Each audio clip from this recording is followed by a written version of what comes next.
Au nom du Père et du Fils et du Saint-Esprit. Amen. Mon Seigneur et mon Dieu, je crois fermement que tu es ici, que tu me vois, que tu m'entends. Je t'adore avec profonde révérence.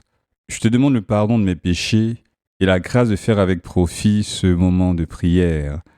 Ma Mère Immaculée, Saint Joseph, mon Père et Seigneur, mon ange gardien, intercédez pour moi.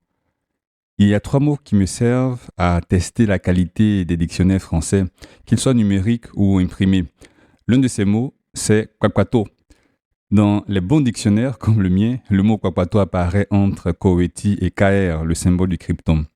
Bon, ne teste pas tes dictionnaires maintenant, tu pourras le faire juste après ce cœur à cœur avec Jésus.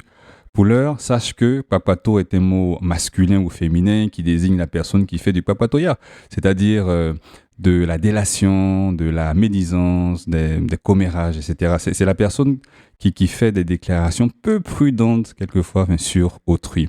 Un jour, le grand Saint Pierre a été un kwakwato. Matthieu, le seul évangéliste, a rapporté l'événement. Jésus et ses apôtres viennent d'arriver à Capharnaüm, cette ville du nord de la Palestine, au bord du lac de Tibériade, qui était comme le quartier général. C'est aussi le village de Pierre et de plusieurs autres pêcheurs devenus apôtres, André, Jacques et son frère Jean. Avant que Pierre n'entre chez lui, il y a des employés du temple de Jérusalem chargés de percevoir le tribut qui s'approchent de lui. Ils le connaissent bien. Ils préfèrent donc peut-être pour cette raison s'adresser à lui pour lui rappeler la dette que Jésus avait. Ou ils le font aussi peut-être parce que Jésus était absent à ce moment-là, tout simplement. Le fait est que ces receveurs demandent à Pierre, votre maître paye bien les 2 drachmes, n'est-ce pas? Cette somme d'argent, les 2 drachmes, était la contribution annuelle obligatoire pour tout juif à partir de 20 ans, même pour ceux qui vivaient hors de la Palestine. On devait payer le didrachme au mois de Hadar, le dernier mois de l'année liturgique, de l'année religieuse des Juifs, vers avril. Cet argent servait à l'entretien du temple, à subvenir aux frais du culte. Eh bien, c'est toujours un besoin d'actualité dans l'Église aussi. Merci à toi aussi de subvenir aux frais du culte, comme tu le peux. Merci pour tes contributions. Que le Seigneur bénisse ta générosité. Revenons à Pierre. À la question des receveurs, il répond avec assurance, oui. Pierre, le kwakwato pressé. C'est vrai que Matthieu ne nous donne pas tous les détails. Peut-être que le Seigneur avait l'habitude de payer l'impôt. Peut-être que Pierre a pensé qu'il mépriserait la piété de Jésus en supposant qu'il se dispensait d'une chose que tout le monde considérait comme l'accomplissement d'un devoir important. Mais dans tous les cas, Pierre omet une étape importante, celle de demander l'avis à l'intéressé lui-même. Et sans s'en rendre compte, Pierre venait de commettre une grosse gaffe, comme on le comprendra tout de suite. Mais avant d'aller plus loin, Seigneur, aide-moi à ne pas me précipiter, à faire attention à ce que je dis. Et toi-même, Jésus, tu apprends, je ne sais trop comment, que Pierre a eu une conversation avec ses receveurs. Et lorsque Pierre entre dans la maison, tu lui poses cette question. Simon, quel est ton avis?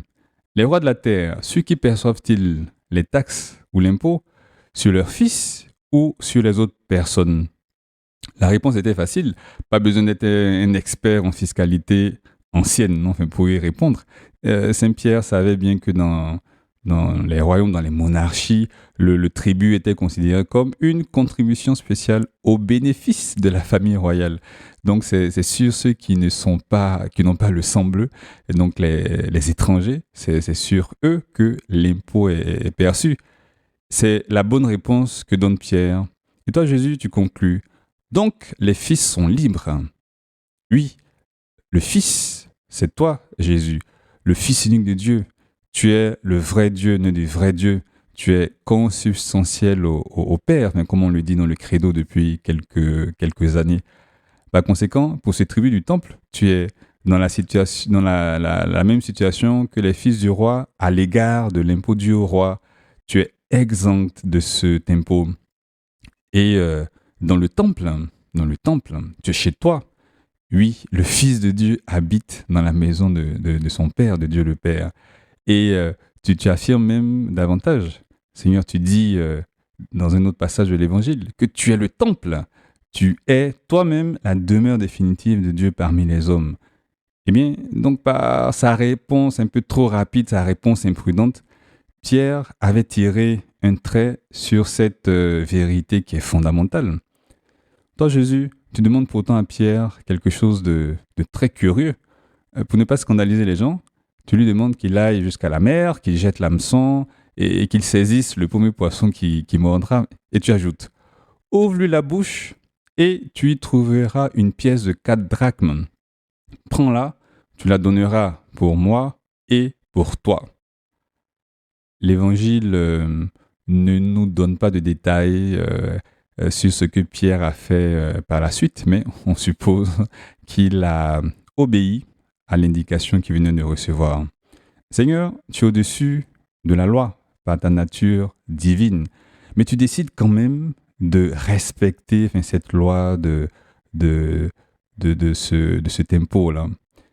Pierre avait, de façon maladroite, engagé ta parole. Et ça devenait difficile de retirer la promesse qu'il avait faite sans provoquer justement de scandale à Capharnaüm. On aurait pu mal interpréter ton refus, on aurait pu voir un manque de respect pour le temple, pour le culte, etc. Et parce que les gens ne connaissaient pas vraiment cette relation étroite que tu as avec Dieu le Père. Eh bien, de la prudence, Seigneur, je dois apprendre cela aussi de toi. Tenir compte, pour ainsi dire, des plus fragiles, pardon.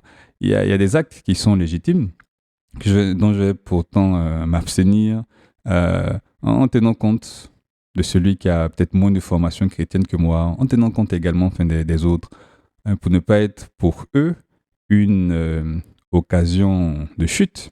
Dans le catéchisme de l'Église catholique, on nous apprend que le scandale, c'est l'attitude ou le comportement qui porte autrui à faire le mal. Donc, mieux vaut s'abstenir ou bien même mieux faire, enfin, que de scandaliser. Enfin, il faut également aider, contribuer à ce que les autres se forment mieux. Mais dans tous les cas, la prudence m'indiquera dans chaque circonstance ce qui est juste. Mais revenons à la pêche, parce que c'est une drôle de manière pour ainsi dire, de trouver de l'argent pour faire la quête. C'est une quête spéciale. Bon, enfin, puis cette expression donne froid dans le dos à certains. Je dirais que c'est la quête miraculeuse. Mais plus sérieusement, mais quel grand miracle! Un poisson précis qui se présente au moment où Pierre jette l'hameçon, un poisson qui porte la pièce nécessaire pour payer l'impôt, qui mord à l'hameçon malgré la pièce qu'il a dans sa bouche.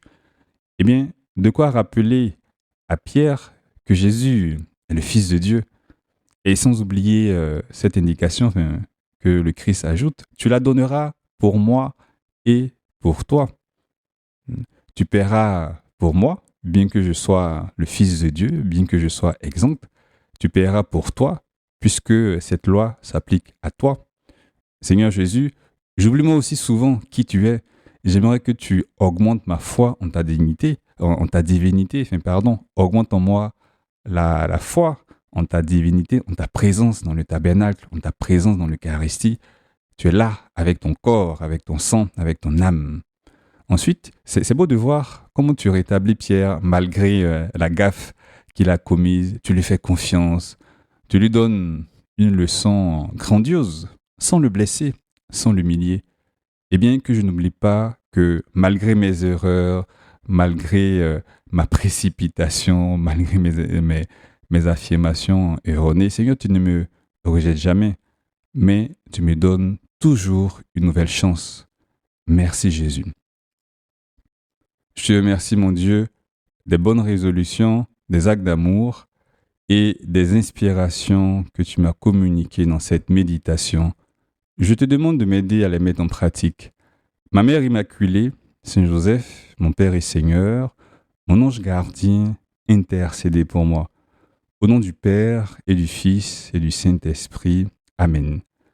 Maintenant qu'on a terminé, tu peux tester tes dictionnaires. Les deux autres mots dont je me sers sont primature et enjaillé. J'attends tes résultats sur notre page YouTube ou sur le mail de 10 minutes avec Jésus. Bonne chance!